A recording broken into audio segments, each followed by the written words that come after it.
हमारी ये दुनिया असल में एक बहुत बड़ा मिक्सचर है। आप अपने आसपास देखें, मसालों से लेकर खनिजों तक सब कुछ एक दूसरे में मिला हुआ है। लेकिन इसी मिक्सचर में, इसी अव्यवस्था में छिपा है एक विज्ञान। एक ऐसा विज्ञान जो हमें शुद्धता और व्यवस्था बनाना सिखाता है। और इसे ही हम कहते हैं सेपरेशन या पृथक्करण। और मजे की बात यह है कि हम सब ये काम रोज करते हैं और शायद सोचते भी नहीं इस बारे में। जैसे पोहे में से मिर्च को अलग निकालना, या चाय को छानकर पत्तियों को अलग करना, या फिर दूध से मक्खन बनाना। ये सब सेपरेशन ही तो है। ये छोटी छोटी आदतें एक बहुत बड़े साइंटिफिक प्रिंसिपल की बुनियाद हैं। तो चलिए इस सफर की शुरुआत करते हैं खेतों से। यहां पर चैलेंज बहुत बड़ा है। हजारों लाखों दानों को उनके डंठलों से अलग करना, ये सेपरेशन का हमारा पहला बड़ा सबक है। तो यहां हमारा पहला टूल काम आता है, जिसे कहते हैं थ्रेशिंग या गहाई। जरा सोचिए, एक एक दाना हाथ से निकालना तो नामुमकिन है। इसलिए किसान क्या करते हैं? वो डंठलों को पीटकर दानों को अलग कर देते हैं। ये बड़े पैमाने पर सेपरेशन का एक बेहतरीन उदाहरण है। अच्छा, अब दाने तो अलग हो गए, पर उनमें अब भी भूसा मिला हुआ है। तो यहां काम आता है हमारा अगला टूल, ओसाई। इसमें हम हवा की ताकत का इस्तेमाल करते हैं। हवा हल्के भूसे को उड़ा के ले जाती है और भारी कीमती अनाज नीचे गिर जाता है। कितना सरल और कितना असरदार तरीका है? फसल अब लगभग साफ है, पर पूरी तरह से नहीं। अभी भी इसमें कुछ छोटे मोटे कंकड़, पत्थर या दूसरी गंदगी हो सकती है। और यहां हमारी सबसे पुरानी और भरोसेमंद टेक्निक काम आती है, हाथ से चुनना। जो भी अशुद्धियां अलग दिखती हैं, उन्हें बस हाथ से उठाकर अलग कर दिया जाता है। सिंपल। तो ठीक है, खेत से निकलकर अब हम आ गए हैं रसोई में। यहां पर जो मिक्सचर्स हैं वो और भी बारीक हैं, और उन्हें अलग करने के लिए हमें और भी ज्यादा सटीक होना पड़ेगा। हाँ, हाथ से चुनना तब तक तो ठीक है जब तक हमें कंकड़ और दाल में फर्क साफ साफ दिखे। पर तब क्या जब अशुद्धियां, मतलब इम्प्योरिटीज, साइज में भी लगभग एक जैसी हों?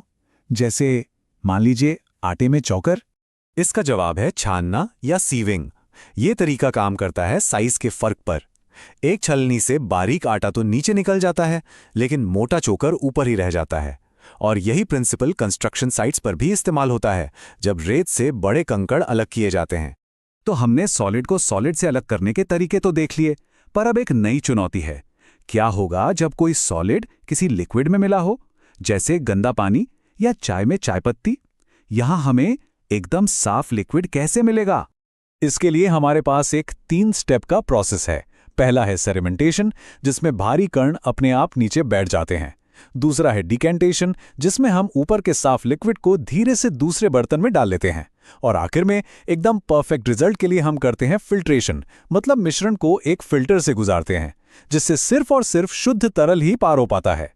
चलिए अब चैलेंज को एक लेवल और ऊपर ले जाते हैं। अब हम कुछ ऐसा अलग करने की कोशिश करेंगे जो हमें दिखाई नहीं देता, जो अदृश्य है। जरा समुद्र के पानी के बारे में सोचिए। उसमें नमक है, यह हम सब जानते हैं, लेकिन हम उसे देख नहीं सकते। वो पानी में पूरी तरह से घुल चुका है, डिसॉल्व हो चुका है। अब इसे ना तो हाथ से चुन सकते हैं, ना छान सकते हैं, और ना ही फिल्टर कर सकते हैं। तो जो चीज़ दिख ही नहीं रही, उसे अलग कैसे करें? यहां हमें पदार्थ की अवस्था यानी स्टेट ऑफ मैटर को बदलना होगा, और इसके लिए हमारे पास 2 बहुत शक्तिशाली टूल्स हैं, इवैपोरेशन और कंडेंसेशन। जब हम नमक वाले पानी को गर्म करते हैं तो पानी भाप बनकर उड़ जाता है, इसे कहते हैं इवैपोरेशन, और पीछे सिर्फ नमक रह जाता है। और अगर हम उसी भाप को इकट्ठा करके ठंडा कर लें तो वापस शुद्ध पानी बन जाएगी, और इसे कहते हैं कंडेंसेशन। अब तक हमने कई अलग अलग तरीके सीख लिए हैं, है ना? तो अब समय आ गया है कि इन सभी को एक साथ इस्तेमाल किया जाए, एक फाइनल चैलेंज के लिए जो हमारे कौशल को परखेगा। और ये रहा वो चैलेंज, रेत और नमक का मिक्सचर, 2 सॉलिड, और दोनों के दानों का साइज भी लगभग एक जैसा। तो अब बताइए इन्हें कैसे अलग करेंगे? चलिए पहले देखते हैं कि हमारे पुराने तरीके यहां क्यों फेल हो जाएंगे। हाथ से चुनना? अरे नहीं, दाने बहुत छोटे हैं, ये तो नामुमकिन है। छानना? वो भी काम नहीं करेगा, क्योंकि रेत और नमक के दानों का साइज लगभग एक जैसा ही है। और ओसाई? दोनों ही भारी हैं, तो हवा उन पर कुछ खास असर नहीं करेगी। साफ है, हमें कुछ अलग सोचना पड़ेगा। तो फिर इसका हल क्या है? इसका जवाब है तरीकों को एक साथ मिलाना, एक सीक्वेंस में इस्तेमाल करना। देखिए ये कितना कमाल का है। स्टेप 1, मिक्सचर में पानी डालिए, नमक तो घुल जाएगा पर रेत नहीं घुलेगी। स्टेप 2, अब इस घोल को फिल्टर कर लीजिए। रेत फिल्टर के ऊपर रह जाएगी और नमक वाला पानी नीचे चला जाएगा। और स्टेप 3, उस नमक वाले पानी को गर्म कीजिए। पानी भाप बन जाएगा और हमें क्या मिलेगा? शुद्ध नमक। है ना शानदार? ये दिखाता है कि कैसे तरीकों का सही क्रम एक मुश्किल समस्या को भी हल कर सकता है। लेकिन कहानी में एक छोटा सा ट्विस्ट है। सोचिए कि किसी ने एक्सपेरिमेंट किया, पर हुआ ये कि उससे पूरा नमक वापस ही नहीं मिला। बहुत सारा नमक अब भी रेत के साथ ही रह गया। ऐसा क्यों हुआ? क्या गलत हो गया? जवाब इस साइंटिफिक कॉन्सेप्ट में छिपा है, सैचुरेटेड सॉल्यूशन यानी संतृप्त विलयन।